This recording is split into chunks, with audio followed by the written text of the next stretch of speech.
Hello, everyone. Welcome back to another exciting episode of Sit and See. I'm Dr. Jared Jones, and my research specialties were and are Buddhist philosophy, ancient systems of meditation, and the cognitive science of meditation and the philosophy of science. I'm on a bit of a mission after 20 years of training in meditation, mostly in the Buddhist tradition, also in the Taoist tradition, to teach in particular, lay people living in the modern world as real people with jobs and families and so on and so forth, how to train in meditation in the real world. And that's what we're here doing with Sit and See. So, Sit and See is a support group, you could say, of a kind for people addicted to meditation but unable to make progress. So if that sounds like you, maybe this is the right place to be.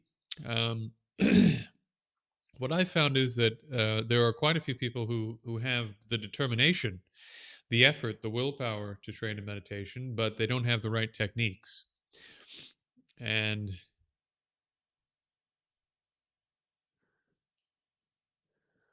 okay, let's just adjust that. And since they don't have the right techniques, they end up not making very much progress when they very well could have made a lot of progress with the time and effort they put in. But unfortunately, most unfortunately, because they don't have the right technique, as Kamalashila puts it in his wonderful text, the Bhavanakrama, if you grab a female cow by the horn and you milk it diligently for 1,000 years, you won't even get a single drop of milk. So it's not just a matter of effort, not just a matter of time, it's a matter of applying the right technique at the right time. In other words, you need to grab the cow by the udder. So, having said all of this, good evening. Good evening.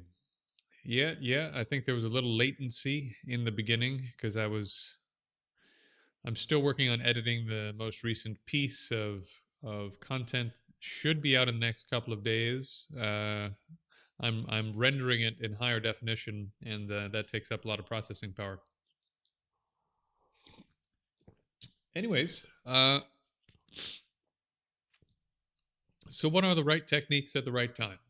This is probably what some of you are wondering if you've been around for a while.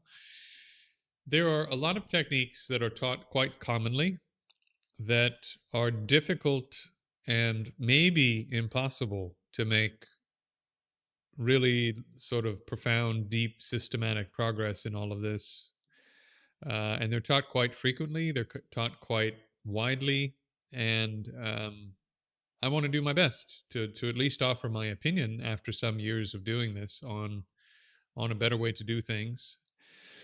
So, for example, quite a few practices start with being nice to yourself and just sort of don't be too forceful, just relax, have self-compassion. And there's no way, based upon what the classical texts say, there's no way that with that kind of attitude you can accomplish the first couple stages of meditation, unless maybe you're in retreat and you're doing that kind of technique 8 or 10 hours a day. What the great texts say is that your mind is like a wild, drunk elephant. So good luck talking it down with pleasant speech, you know? In any case, the techniques that I teach you begin with a forceful technique that for beginners will allow you to get your mind into a meditative state much more quickly. And for more experienced people, when you have a great day and you're really distracted because of how incredible the day was, you have a technique to pull you back into the practice. When you have a terrible day and your mind is distracted because of this, you have a technique to pull you back into the practice. So this first technique, intensive breath practice, 5 minutes, extremely high intensity, has this ability to both help a beginner train in the early stages of meditation and an experienced person to be able to get themselves into a meditative state very quickly when life is either too good or too bad. And then you need a technique that'll allow you as quickly as possible to take your training off the cushion and into real life. So for this, I teach body scanning into 5 points of awareness in the body, into the directions, into full body awareness. Because if you can become aware of at least one of your tactile, or at least one of your senses with a great degree of intensity and concentration, then that's a type of practice you can take everywhere and you can do anywhere. Furthermore, body scanning, as I've said on many occasions, makes the mind extremely calm. So not only will it help you advance through the next couple stages of meditation, but it will allow you to take your practice off the cushion for the first time, because it's hard to take breath practice off the cushion. And you can take your practice into real life. And some of you who've been training with me now since I've been doing this for about a month, some of you have been training with me like this for about a month. And you know already that, yeah, you can start doing this stuff in real life within a short period of time. So this is sort of the method to my madness. If you want to be able to do what people in retreat do without being in retreat, you have to learn how to turn your life into more practice, right? I mean, it's pretty common sense. Likewise, when you get out of retreat, if you're a person that likes doing a lot of retreat, and I'm actually one of those people, believe it or not, despite being a nerd, you need to have the ability to bring more of what occurred in retreat, more of the realization, more of the capability out of retreat and back into ordinary activity, or it goes away. So the techniques I teach are meant to give you that bridge, that, as one person said recently, that connective tissue between your more profound experiences in retreat and your everyday ability to do your practice both on the cushion and in the midst of your life. And then the final sort of piece of the puzzle is that we all have problems. And one thing that's easier to deal with in retreat is our problems, because we can basically ignore them for 3 days or 5 days, or if you're lucky, maybe a couple weeks or a month. But eventually the problems come back. And so you need not just a technique of getting away from the problems so that you're not triggered, right, as the kids say, but you need something that changes your internal emotional palette, that changes the way that you react, your motivations, your intentions, your attitude, your worldview. You need a technique for this so that the natural content, the spontaneous natural content on the surface of your mind is aiding you, both in a conventional sense in your life, but also is aiding your training process. One of my teachers says this is a bit like having a really clean workshop in which to do the work. If some of you may have a interest in arts or crafts or martial arts or music, you may have some sort of passion that you do on the side apart from your profession. You may have just a passion, a craft of some kind. If your workspace, your craft space, when you walk in there, if it's like filled with beer bottles and old half-rotten pizzas and, that you can't find the paint that you wanted to use and blah, blah, blah, blah, blah, you don't want to spend very much time in your workshop, do you? So if your mind on the surface is a mess and not organized, and the emotions that come up are chaotic, and these mental states, sorry about that, and these mental states are constantly causing chaos in your interactions with the world. And if your mind is such a mess that you can't hold your normal life together in terms of work or relationships or whatever, it's going to be really hard to do your practice. And so the final technique that I teach, which then bridges into more profound practices like Vipassana and special insight and so forth, is being able to reshape the content that's on the surface of the mind, including emotions, motivations, intentions, worldviews. So humbly as I can, at least, this is the message I'm trying to spread, that there's a pretty systematic way of thinking about all this that works in real life, that can enhance your retreat practice, that can give you more benefits from your retreat practice. And a lot of these practices that you may already have done or are doing or are thinking of doing will make them work. So, and I'm actually not even telling people to give up on your just sitting practice, or to give up on your breath practice, or to give up on your visualization, or all of this stuff. I'm saying if you gain more capability in terms of accessing the nature of consciousness, getting your mind to go where you want to, making the mind extremely calm, all of these other practices you're doing will blossom in that environment. And if the workshop you're doing the work in isn't a chaotic mess, and if your life as a result is not a chaotic mess, again, whatever practices you're doing are going to become even more profound. This is why I don't care if someone is Eastern Orthodox or Hindu or Jain or Western mysticism or whatever you're doing. It doesn't actually matter in terms of this training. I mean, if you want to be Buddhist, it matters, right? But if you don't want to be Buddhist, it doesn't matter. This is going to be the same if you're a human being. Okay, friends, that's my rant to get us going. I was just sort of, as I do, carrying on to see if any questions came in. So with these sessions, the idea is we do some practice together, and I answer questions about meditation specifically. So if you have questions about your personal practice, not theoretical questions about the relationship between different meditation systems and blah, blah, blah, but things that actually are coming up in your practice, things that are actually happening, good or bad or ugly. You can even just share those with me, and I can offer an opinion on them insofar as I'm able, that might be of some benefit. Okay? And if you're watching this later, you can always do that in the comment section too. You don't have to. I do my best, at least since there's only like 2,000 of you now watching all this stuff. I can still reply to most of the comments. So I'm doing my best to get through the comments. Lots of socializing. Tired today. Yeah, man. You know why. We've talked about this.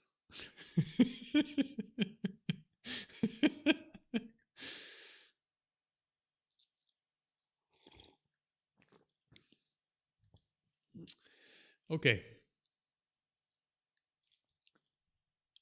So, comments, questions, concerns?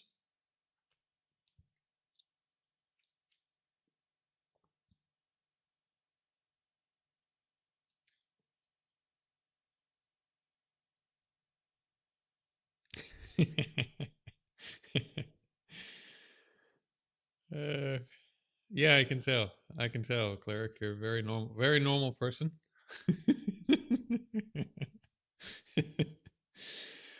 Kidding aside, Cleric has been sort of, at least since I started doing YouTube stuff, has been coming to almost everything, has been extremely helpful. Everyone owes him a bit of a thanks because he's helping to keep the comment sections tame for most of the classes. By the way, Cleric, even if you're managing the comment section for a meditation session, just leave it alone and do your practice. That's really important. You know, if the comment section is, as they say in Scotland, a bag of dicks, by the time you get back to it, that's fine. But do your practice during the practice sessions, you know? Cleric has also been so kind as to manage the Discord server, which the youngins insisted I get going immediately. So there's now a Discord server, which is a bit like Twitter on crack. And yeah, you're welcome, man. Cleric has been very helpful in setting that up, managing it, helping the old man figure out how to do all the stuff on Discord. So yeah, he's been very helpful. So thank you. That's, again, it's not expected. You don't have to do it, but you know, these things really help everybody, I think. So I appreciate it. And if maybe the community doesn't know, but I think Cleric's putting in quite a bit of time helping things run well and go well, even though he's only known me for about 30 days. So thank you. All right, friends. Well, there's a few of you here. Some of you may be cooking dinner or taking a shower or doing something unrelated, but still we'll do at least a little practice in spirit together if you're not actually practicing.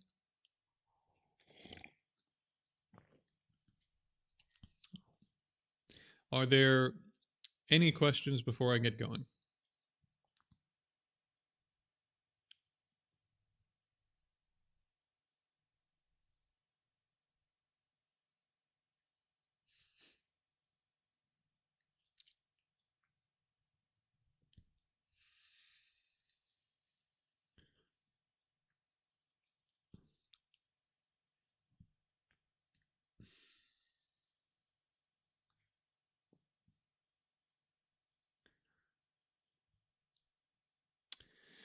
Okay.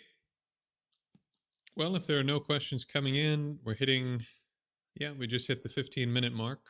So 15, 20 minutes, usually around this time, I try to get us started. For people who are too busy or kind of wander in later, uh, we can do a little extra Q&A if there's time after class, but we'll go ahead and start our session now. So I'm going to assume that the people who are here, since you're quiet, are people that come fairly regularly. We're going to jump straight into the deep end, and we're going to do some. It's Friday, so we're going to celebrate with some advanced practice. Hoorah! Hopefully, it won't be foobar. Here we go. So first, just bring your mind to intensive breath. Short session. 3, 2, 1, begin.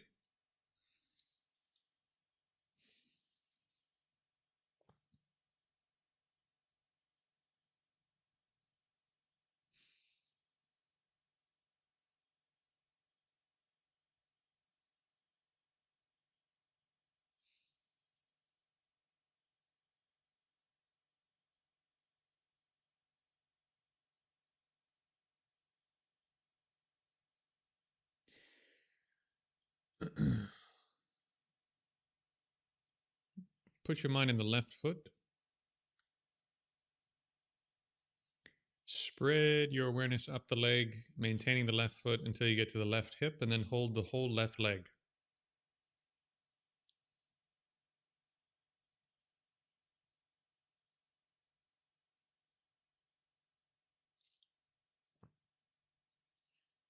Let that go. Put your mind in the right foot. Again, spread the awareness out through the right leg until you reach the right hip, and then hold the whole right leg.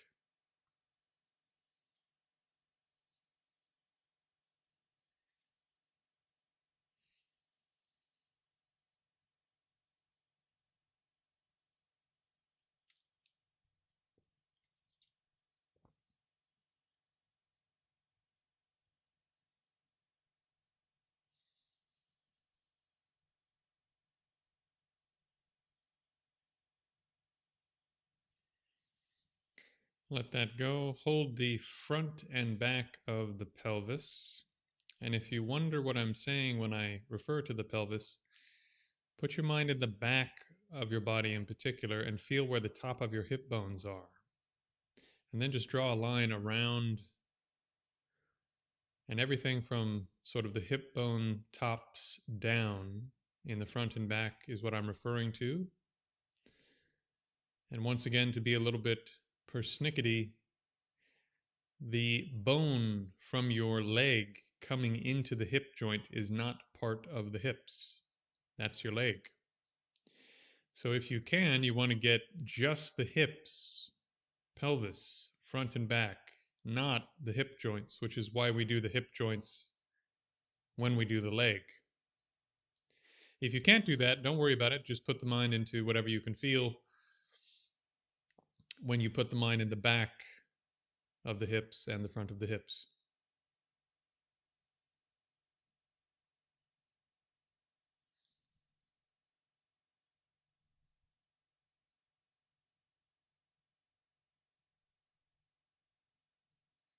Squeeze the mind into the tailbone.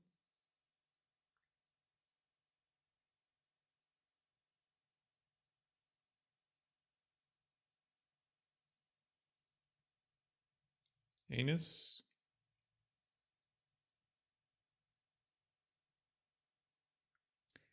Perineum.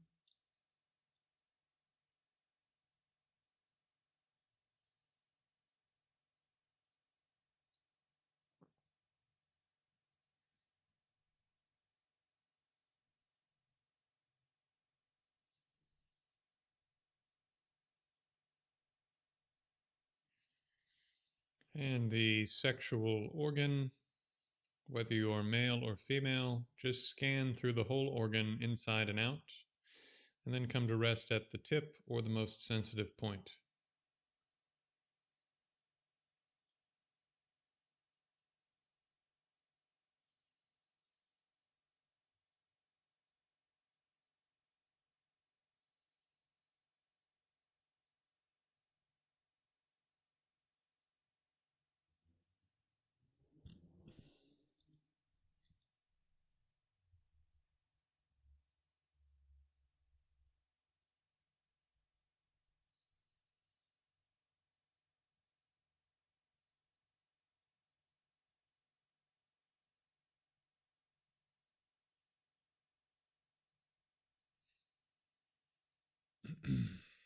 Now bring your mind to the lower abdomen.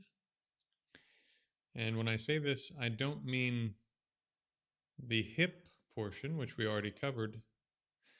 I mean the area from just above the belly button to wherever the hip portion terminated in the front.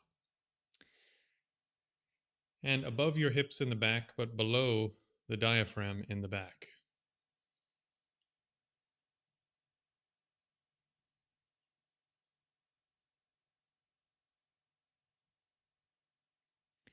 And then same thing, the whole diaphragm region from the solar plexus to just above the belly button. Just create a band around that whole part of the body that you're aware of, and just become aware of that chunk of the torso.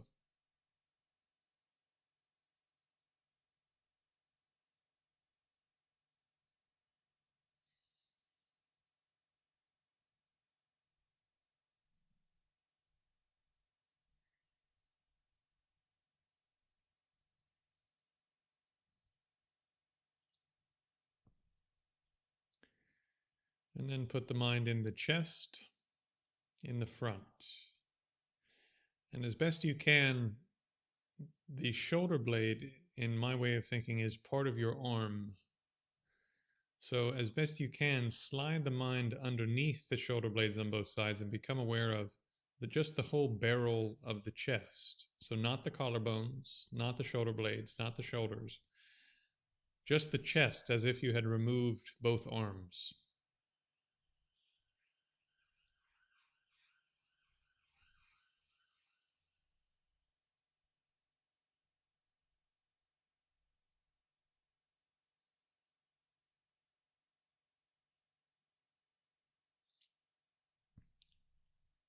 Now bring your awareness to the top of the left shoulder.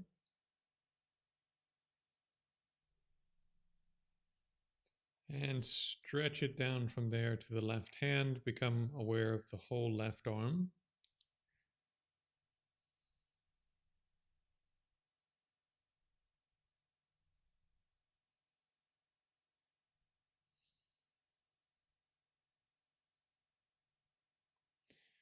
Release that. Bring your mind to the top of the right shoulder. And then from there, become aware of the full shoulder, stretching the mind down to the right hand. Become aware of the whole right arm.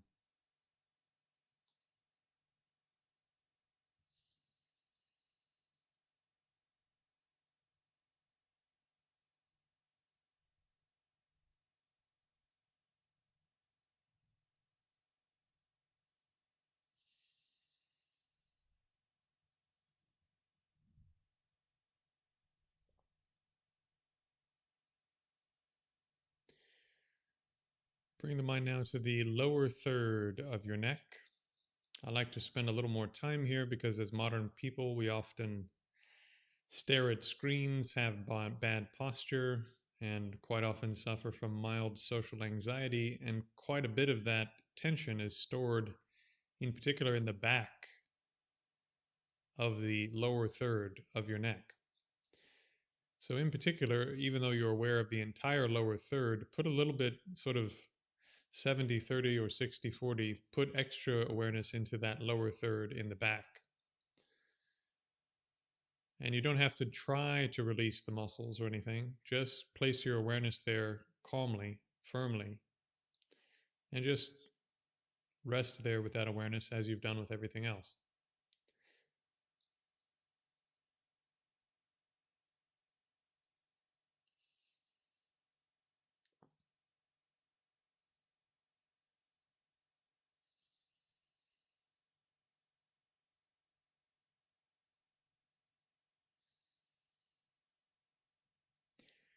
Now, the middle third of the neck.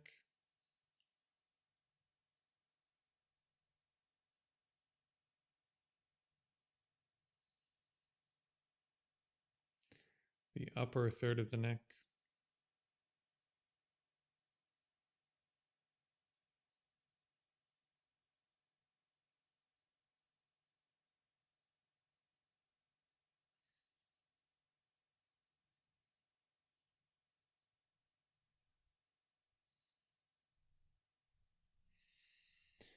And then, if you can, get into that joint between the skull and the neck.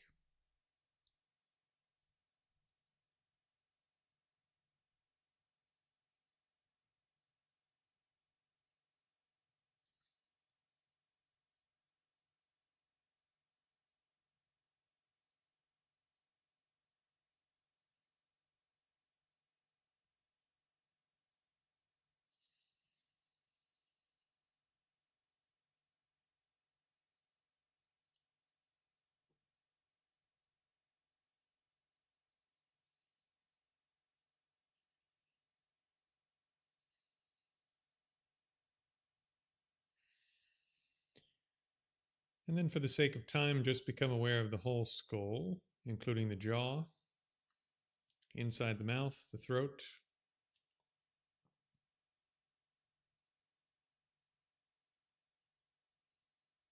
inside the ears, inside the nostrils, eye sockets, all the tactile sensations you have associated with the skull.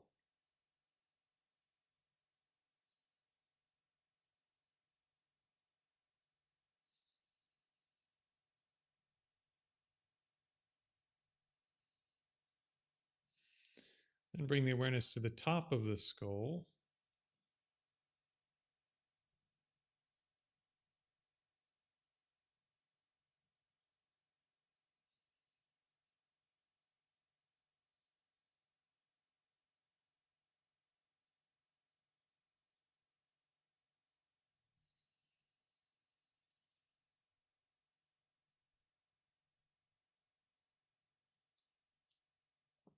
And then place your awareness on the back third of the skull, or wherever you feel the most sort of movement or tingling or sensation on the top of the skull, if there is an area that's particularly sensitive.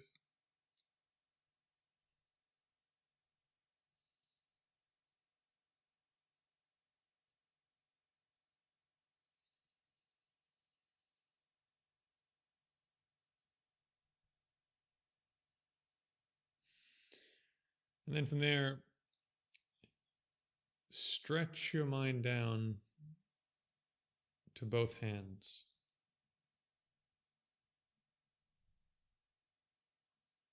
And even if you can't get everything in between, just become aware of the top of the skull in both hands. And then once again, move sort of 70-30, 70% of the awareness on the top of the head, 30 on both of the hands, and then stretch the awareness down to both feet.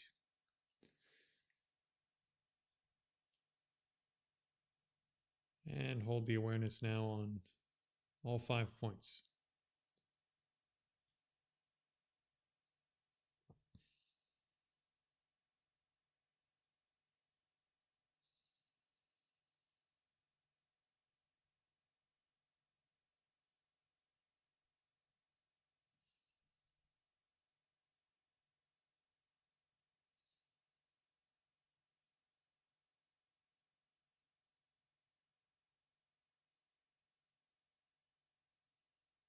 Now, since I think many of you have been here before, just release the 5 points. We're going to do all 6 directions. If you can't do all 6, then just do the first 4. So become aware of all the tactile sensations that are facing to the front. Maintaining that, add on all the tactile sensations facing to the back. Maintaining that, all the tactile sensations facing to the left. Maintaining those directions, add on the right.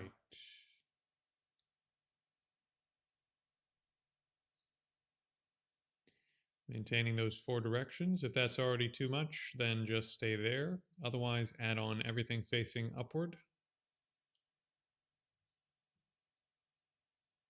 and everything facing downward.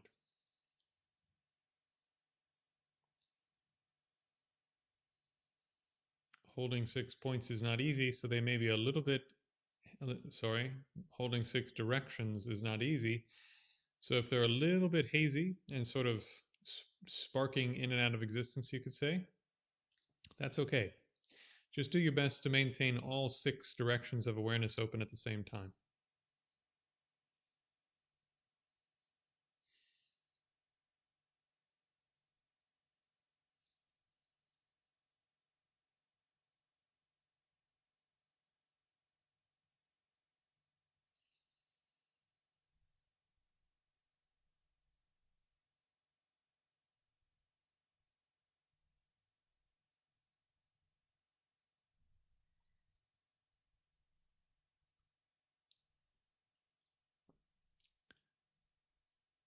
Now, relax those 6 points. Don't let them go completely. Let the eyes open, facing forward. Without completely letting go of the body meditation, become aware of the front of the visual field, then the back, left, right, up, down.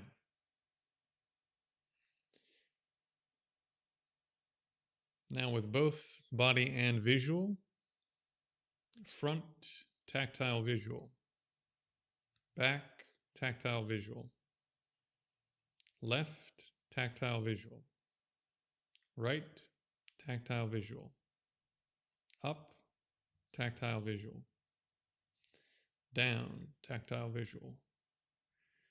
Now, as best you can, again, it'll get a little bit harder. Maintain both the vision open in 6 directions and the tactile open in 6 directions.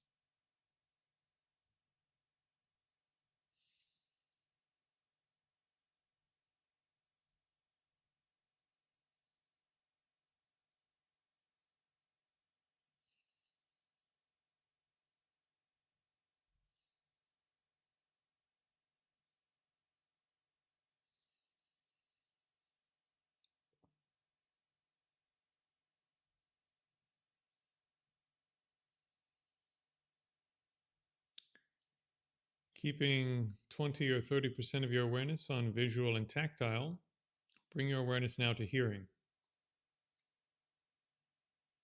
Hear everything to the front, back, left, right, up, and down.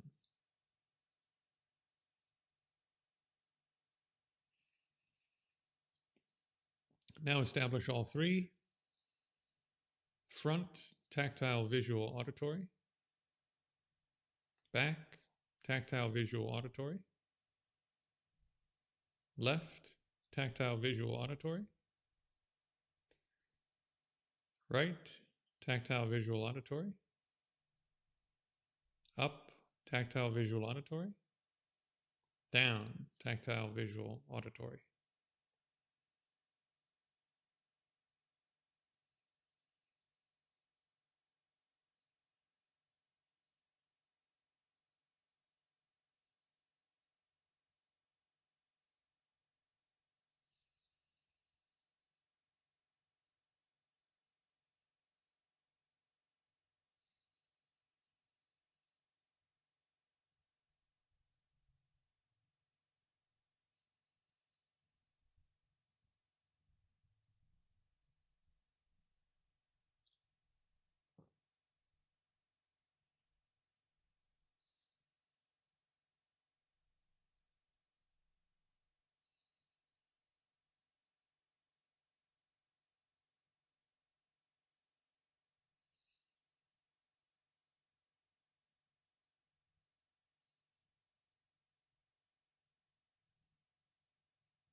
Now just a quick checking meditation within having 3 fields open.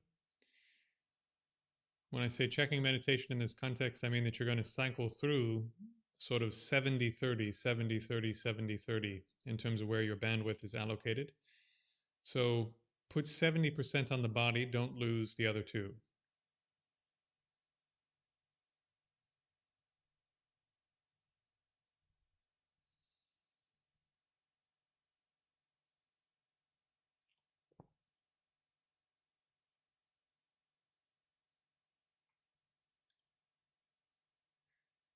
Gently ease off of that. Put 70% on vision. Don't lose the other two.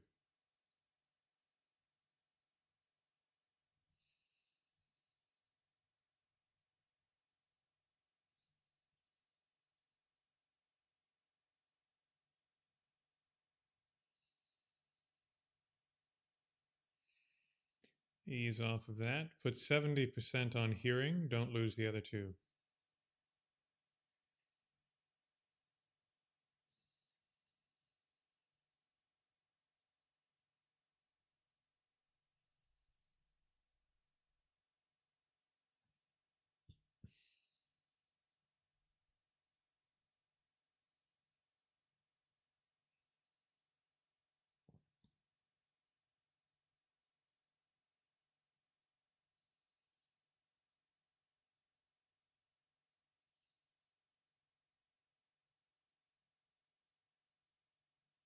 Now just let them equalize about 1/3 each. And whatever needs to be refreshed, do it at your own sort of based on your own needs.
Okay. Transition slowly out of the session. If you need to move, move slowly. As best you can, try to monitor what your mind does as you return to normal thinking, a normal way of relating to the sensory experiences and so forth.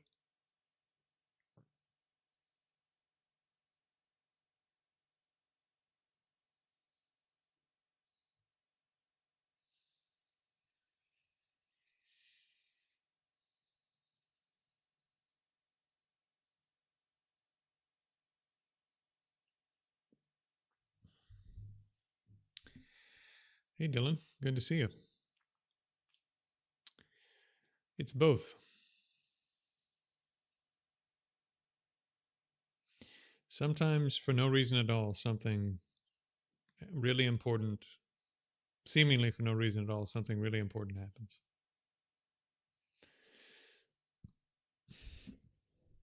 But also, there's a process of ongoing, systematic, gradual, evident causal change.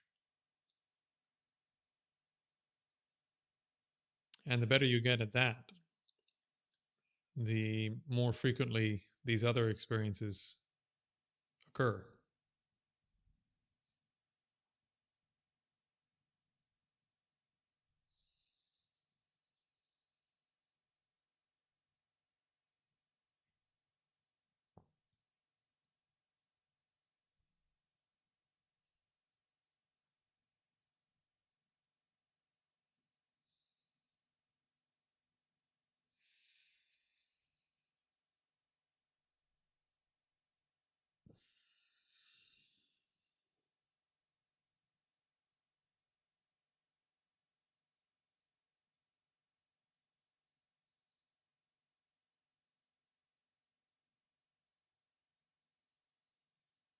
Hmm.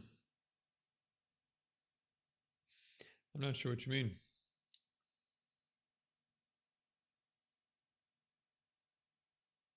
You mean you watched your mind labeling things?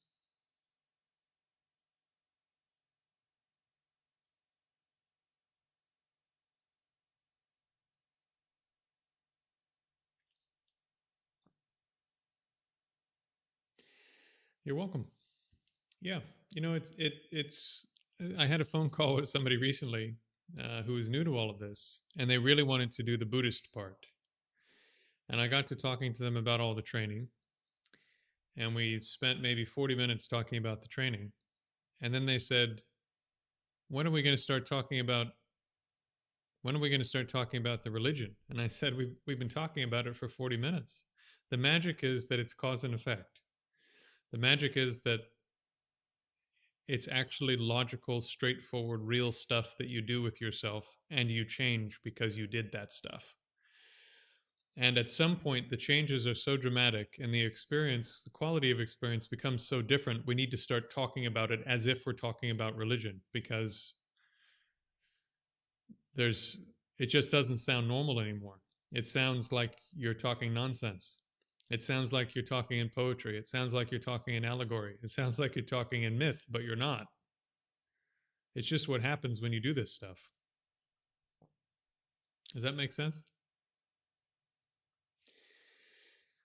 Uh, yeah, I'm not quite sure what you mean, cleric. In terms of, yeah, like if you're sitting there and it's going well, something that'll happen, especially in the beginning, is you'll go, "Ooh, it's going really well. Look, ooh, wow," and then that takes you out of the experience. especially when it like, especially on these types of practice where because you're meditating on the nature, the fundamental qualities of your conventional types of external consciousness.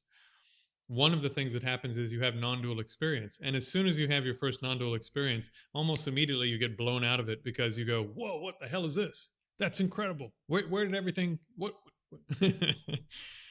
So a little bit of real concentration, or a little bit of experience of what your external senses, even your external senses, to say nothing of your mind, what actually are, it starts to sound like religion pretty quickly. As I sometimes say, even if you could gain an experience of what vision is, just seeing, not even in any kind of mystical sense. Just like if you could directly know what seeing, the faculty of seeing is, you'd probably never be the same the rest of your life. Why is that? Because it's so different than you thought that you have to reorient a huge amount of your life to just process and think about how it is that your visual awareness of things actually exists.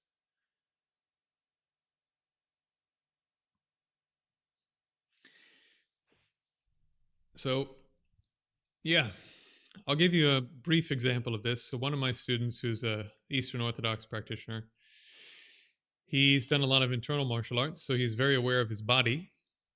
And I gave him whole body meditation practice, opening the tactile sense gate. And he started having these experiences where he would come to me and he would say, "It's like I'm standing, but no one is standing. That the standing itself is doing the standing." And I said, "Yeah, that's exactly how it is." And it sounds like nonsense. It sounds like mysticism.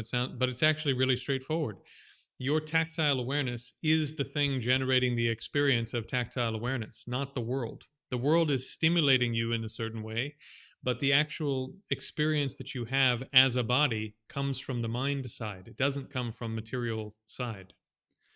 So the experience you're having is coming from your consciousness, not from the world. Yes, the world is there. Yes, the world is stimulating you, including your tactile sensations. But everything you experience as even the external world in terms of the body is just mental image. It's just your mind creating an image of stuff. And right now, it looks like this to you. I'm over here, kind of, and my body's sensations are over here. And when I go like this, there's like a sensation here being caused by me touching like this, and that's what's causing it. And there's some truth to that, but actually, in reality, the experience of the tactile sensation is generated by the same mind that's having the experience. They're one entity. They're not one thing, but they're not. You can't pull them apart. And what seems to pull them apart in experience is actually just concepts. Your concepts is a process we call in Buddhist psychology imputation. Language and concept mix with that experience before it's presented to you as an experience, so that you go, I'm kind of over here and I'm looking at my tactile sensations over here, and these are two different things. When you pull back the concept, it goes, and you realize they can't be pulled apart. And it's so different than you thought, because there's no you in between. There's no you separate from the action that's occurring. So it seems like standing is doing the standing. Walking is doing the walking. There's no second thing involved. And again, it sounds out there probably, but this is just how it actually is. Same thing. It seems like what's being heard is doing the hearing, and what's doing the hearing is the thing being heard. It just sounds like nonsense when you put it into words, but because the consciousness itself is the thing generating the experience of the external world, they're like this. They're not two separate things like this the way they normally appear. The other thing is, normally it seems like there's a world over here, there's my mind over here, and then I'm sort of like in the middle, aware of the world and aware of my mind, right? So there's a third thing that's me. There's the world stuff and there's the mind stuff, and I'm like a third thing that's aware of both of these things. When you have your first experience of what tactile sensation actually is, or vision actually is, it goes, and there's no you in the middle. There's just these two that you can't pull apart, and there's no room for anything else. So you go, where the hell did I go? So again, we can actually talk about this now from a cognitive psychological point of view, because we know that's how it works from a cognitive psychological perspective. So it's not a mystical thing, but when you have the experience, it sounds, the language, like you want to write poetry about it. You don't want to write a textbook about it, you know? You want to write sloka about it, like Buddhist Sanskrit texts. Okay.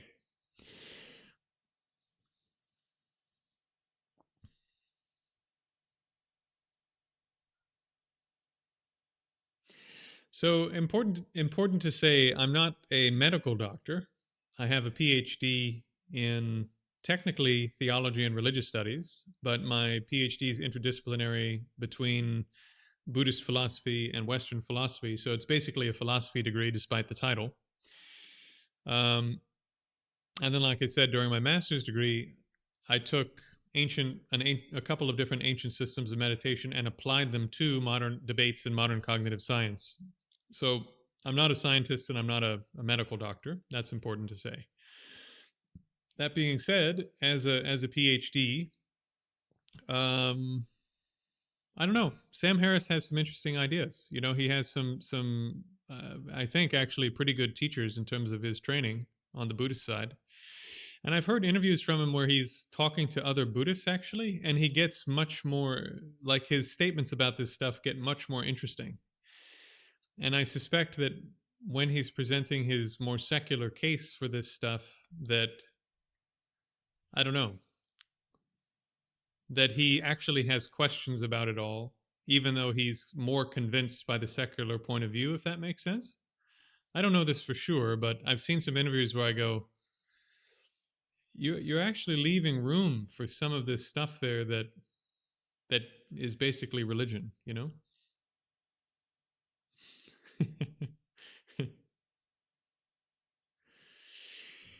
Yeah, so Sam Harris, I think, is from his demeanor, I think he's a real practitioner. In terms of why he doesn't accept the rest of the ins and outs of all of this, who knows? You know, an important way, it's not really my business. You know, it's you can actually. What's interesting about the way that he approaches it, though, is that you can get to the idea of no self, the conclusion of no self, without accepting all the rest of it, because that's just how it is. When you look at stuff, that's how it is. And you don't have to be Buddhist to recognize that, even though it's a Buddhist insight.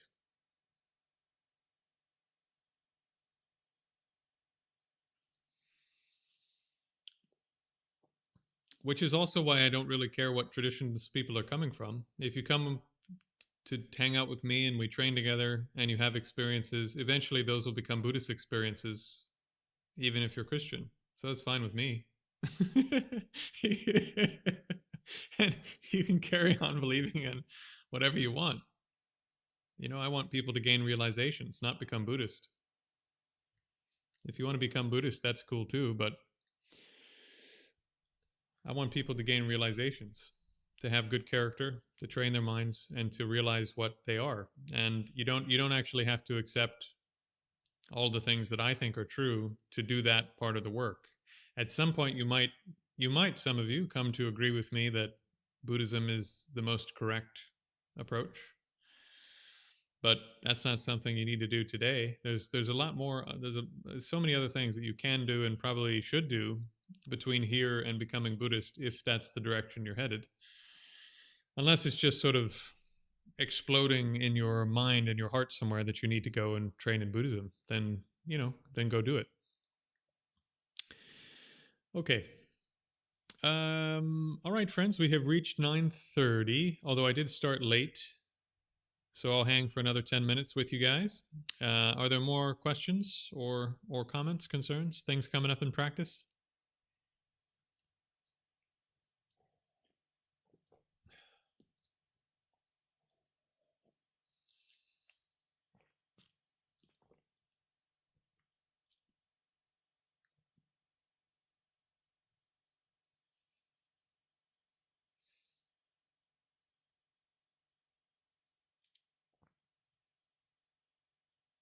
I don't actually know. I don't know when the next Q&A is. I'm really working hard to get this new video out. Um, the critiques that I'm dealing with in this video, at least in my view, are much harder hitting than the Timothy Tennant video was basically, you know, common misunderstandings all put together in one package, and they were not that easy, not that difficult to deal with. This next video is Ravi Zacharias. He was raised in India. His family's from the highest echelon, supposedly, of the Brahmin caste. before he became Christian, and so he's fairly well educated. An international speaker, was I think an international bestseller at one point, and is maybe if not the most famous polemicist against Indian religions as a Christian, is at least amongst the most famous, and worked with a lot of the other people that did that kind of work. So I read fair portions of 3 of his books and all of the relevant portions of 2 of his books that are meant to take Buddhism apart and compare it against Christianity and show why it fails in light of Christian truth. And so this is a much, much more challenging set of positions, but it still goes into, in my view, sort of like the Tenet video, it goes into all these areas that I'm sure some of you sitting in this room have thought about this part or that part or this little thing that but because he's a really good rhetorician. I don't know if you guys know that word, rhetoric. You probably heard it in politics, but yeah. No, it's not. There's really nothing in there me talking about all of the revelations about his character. That's in a way that's none of my business, because I'm not commenting on his character. I'm commenting on his arguments. Yeah. I mean, he had some stuff that who knows, probably. I mean, again, it's not really my business. I'm not a lawyer. But addressing his actual arguments, you cover some really, really interesting ground that's worth covering. Like, for example, is the truth of impermanence impermanent, or is it permanent? Like, this is a good question that I think for a lot of people, there's a little itch in the back of their brain about this sort of question, where they're going, well, yeah, I think, I understand impermanence, but if everything's impermanent, isn't the truth of impermanence also impermanent? And if the truth of impermanence is a changing thing, which is what impermanence means, doesn't that mean that the truth of impermanence should change into something else and not be the truth of impermanence? Haven't we just defeated our entire philosophy in like 10 seconds? And so Ravi takes these little points that are sort of itchy in the thought system, and he goes, by the way, what about this thing? Have you actually sorted this out? And if you've studied for a long time, of course, you've sorted these things out. But if you haven't studied for a long time and you put like 20 of them in the same place, people go, oh, wow.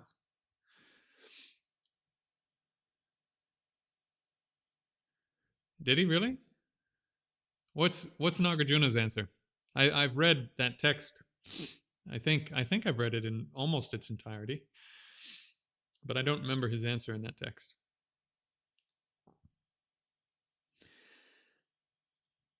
And this is really important too, because if everything is impermanent, how could you attain nirvana and have it be permanent? So then it becomes really important, doesn't it? Like, if Buddhism stands or falls on this question that he's raising of whether or not all things are actually impermanent. If all things are impermanent, nirvana's off the table.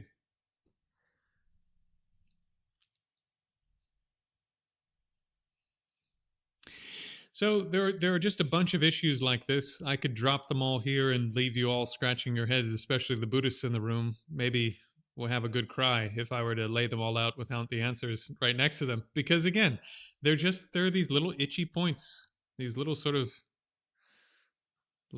itchy points in all the discussions. And he actually doesn't know as many as I know. I think I said in the Tenet video, I said, if I wanted to criticize Buddhism, I could do a really good job, because I know where all the difficult parts are, or at least I know where a lot of the difficult points are. Anyways, he also knows where quite a few of the difficult parts, the challenging parts, the little sort of itchy parts are.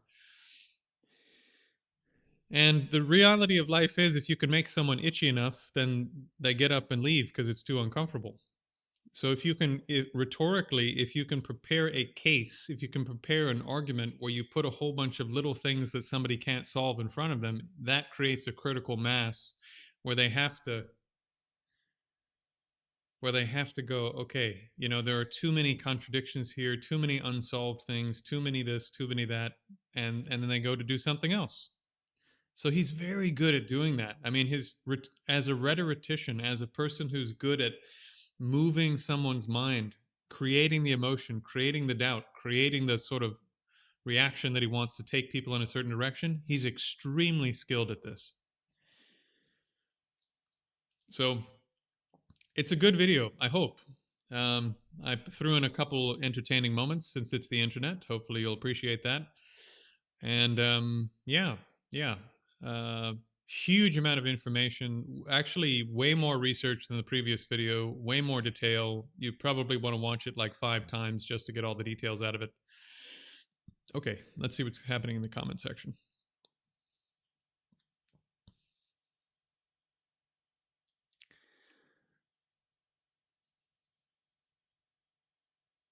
Okay, yeah, so cleric, see, this is one of those things, right? So if somebody goes, well, yeah, is the truth of impermanence permanent or impermanent? And if everything's impermanent, how do you attain nirvana? And if the Buddha's omniscient, how is it possible he changes his mind about certain things? And then suddenly there's 20 unanswered questions, and you go, yeah, this system must be full of crap because there's just a bunch of unanswered questions. And then, by the way, it's really tough because he created like 50,000 rules you have to follow. And not only that, isn't this whole thing about selflessness really impersonal? Since there's no self, we can't really be personable about all this, right? It's sort of like impersonal, and there's no relationship. Who are you having a relationship with if no one exists? So now all of a sudden, the whole thing starts to look pretty bad, right? Well, it's like, well, here's this guy who must be clearly delusional because he thinks, or at least his followers think he's like some omniscient person, but he's changing his mind all the time, and is saying that no one exists, but it's also saying you need to love all these people who don't exist. And by the way, everything's impermanent except for the truths I'm teaching; those are permanent. like all of a sudden, it looks like a big mess. So Ravi is extremely good at packaging all this together and then throwing in an example where your heart is moved because of a difficulty, for example, that a particular person is facing in their training or their practice. So there's a couple of examples that he uses in his public talks all the time that really stick in your mind because we're narrative creatures, aren't we? Aren't we precious? We're narrative creatures. We remember stories more than we remember information. If you tell someone a story, you can get so much information in their head so quickly, and it'll be with them sometimes the rest of their life. But if you lecture them on something, most of it's gone, man. So he'll give you these little, again, he's so skilled at this. He gives you these little stories that'll stick in your mind, and you go, wow, yeah, what about that thing? And so then you have 10 unanswered questions and a moving, gripping story about a particular difficulty that a particular Buddhist was facing that you don't know how to solve intellectually. And then you go, you know what? He's probably right. Maybe I'm not going to be a Christian, but this Buddhist thing is for the birds. So he's very good at this. Much better than Tennant. Much better. It's impressive. Again, it may sound strange, but I don't fault the guy. I look at it and I go, wow, he's good. He's really good. He just knows how to work people. It's really impressive. And some of the arguments he's making are worth addressing. It's peppered in there with all of this stuff that moves your mind, moves your emotions. And he even does these little things that sort of, while he's doing the bigger thing, he does 3 or 4 other smaller things that grab you somehow that you don't have time to address while you're listening to his bigger argument. It's brilliant. He's one of the best I've seen at doing this. So, yeah, in a sense, it's sort of a privilege, despite all of the difficulties that he may have gotten himself into, to look at his work and to address in a very thorough way the best arguments that I could find in his work in ways that I hope are equally emotionally gripping in the right ways at the right time to counteract the emotional moves that he's making in addition to the logical moves and arguments that he's making, right? So Actually, to overcome the objections, you have to have both. You have to address both the emotional grip that he's creating and the logical grip he's creating. You have to do both. You know. So it's been a lot of work, but it's been really rewarding and interesting. Hopefully it'll have some value. We'll see. It may be a little too something or other. I don't know. What are we talking about here, Doc? Is there an interview that you did? So Ravi Zacharias is one of the sort of. Here's the thing: if you get really good at making other people feel emotions, you're either going to become Darth Vader or you're going to become Luke Skywalker, right? You're either going to become Yoda or you're going to become Darth Maul. Uh, George Lucas, by the way, got the idea for the Force and all of this stuff from Buddhism.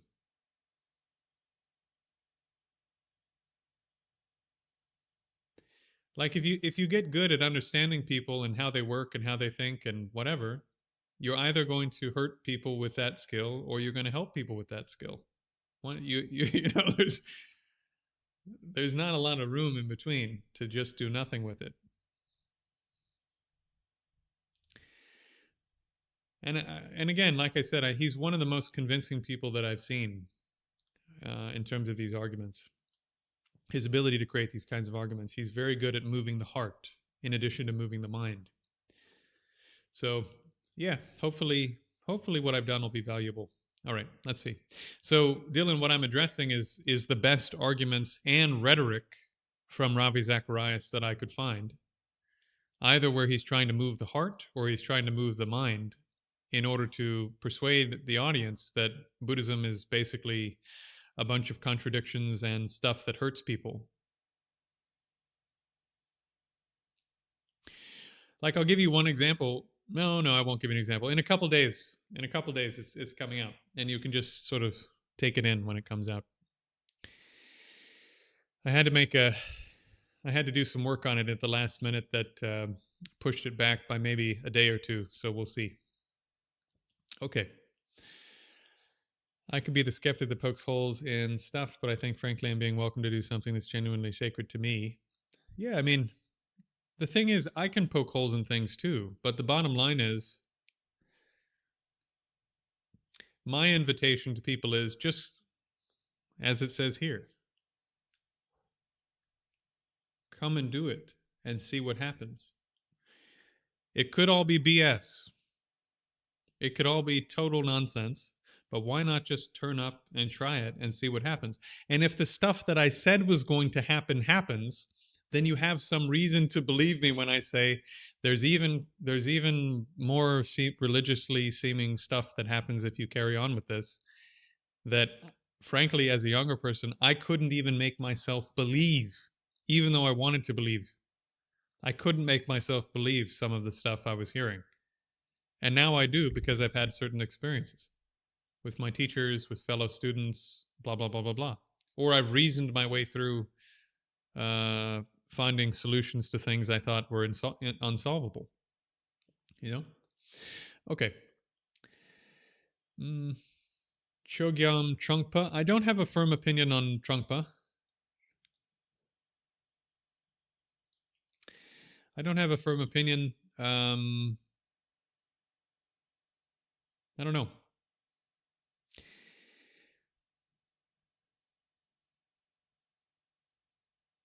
Let's see. Yeah, okay. Well, anyways, as per the usual, it's lovely hanging out with you all. It's lovely spending time with you. The time has come to. My wife's a little bit under the weather today, so I'm going to take care of her a little bit. I wish you all the very best. Hope to see you again soon. Try not to pass away before I do. Okay. Cheers.